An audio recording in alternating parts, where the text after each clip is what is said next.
Hello guys, kamusta kayo ngayon? Kung interesado kayong malaman kung anong gagawin natin ngayon, tara, samahan nyo ako. Let's go!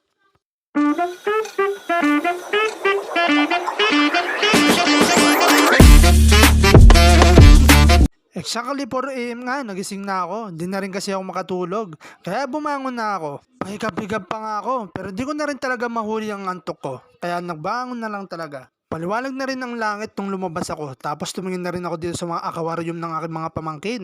May mga pisda nga sila dito, inalagaan nila. Nakakalibang nga rin talaga silang tignan. Tapos naisipan ko na rin lumabas at mag-rides. Gusto ko na rin talaga magpandesal. So dumiretso ako dito, tapos nakita ko may jet oh. Sana talaga soon makasakay ako doon. Tapos bumili na rin ako dito sa Potpot and Friends, pandesal.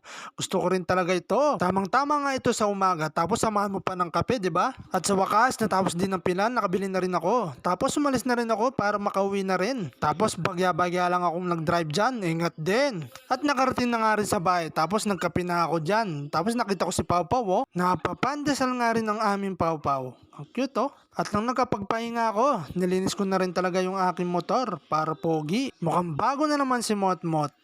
At dahil undas nga ngayon, napapunta nga kami dito sa Pantalan Cemetery dahil magtutulos kami ng aming mga yumaong pamilya. Medyo mainit pa nga ang panahon pero konting tiis lang. Naging tradisyon na nga natin ito. Kami pa nga lang ng aking mama na nandito. Nauna na pala silang pumunta kahapon dun sa Santa Rita Memorial. Kaso may pasok ako kaya di ako nakasama. Kaya dito na lang ako sumama sa Pantalan para makapagtulos na rin ng kandila.